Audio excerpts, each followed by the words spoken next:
Hi, I'm Ross Hunter. I'm a state representative from the 48th Legislative District, Bellevue, Redmond, Kirkland, the Points communities.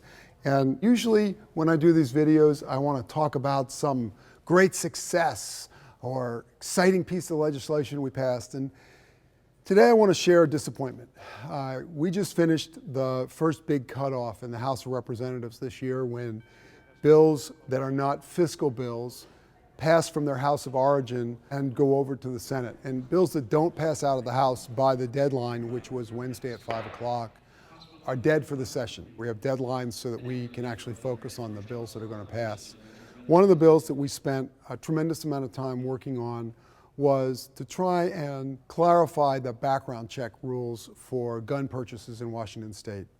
Today, there's a federal law that requires that if you buy a gun from a gun dealer, you have to do an instant background check. They typically come back in 30 seconds or less, and we ensure that you're not a felon who's not allowed to own a handgun, that you don't have a very serious mental health issue where a judge has decided that you are a danger to yourself or to other people, or that you don't have serious domestic violence issues where it's clear that you should not be able to purchase a gun.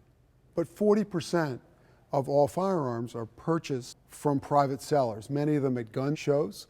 And this has often been called the gun show loophole. And it's really more than a loophole when 40% of transactions are able to happen really without checking to make sure that the purchaser is someone who ought to be able to own a gun.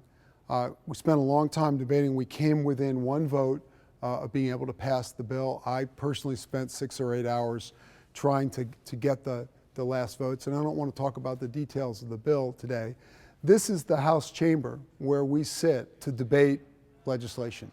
We've spent a lot of time debating a lot of issues here over the years, but this Saturday in the gallery where I'm standing today, we had 3 people who were part of a demonstration on campus about guns, who were carrying what was described to me as assault weapons. I didn't see them because my desk is tucked away in a place where I didn't look up. I was so focused on what we were doing.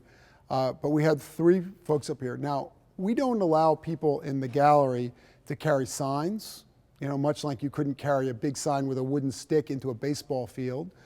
People are afraid they're going to fall down onto the floor, or that they'll obscure other people's views, or that someone might get hurt if they're jostled with a stick. But you are allowed to have an assault weapon up here. And Washington's an open carry state. You're allowed to carry openly. This is an open carry campus. We really want the public to have full access to the legislative process, but we don't want to have a scenario where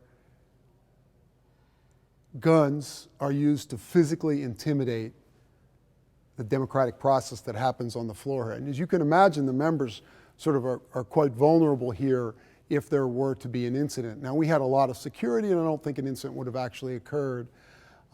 This is something that I think we are going to do something about. We should not allow a situation where our rules designed to provide safety provide an extra loophole that create I think a culture of intimidation. I was really disturbed by this, and we're going to try and do something about it, and hopefully I'll be able to report to you by the end of session that we have succeeded in doing that. I'm disappointed that we were unable to get the votes to pass what I thought was pretty reasonable legislation about doing background checks. So I'm State Representative Ross Hunter, representing the 48th Legislative District. Thank you for watching.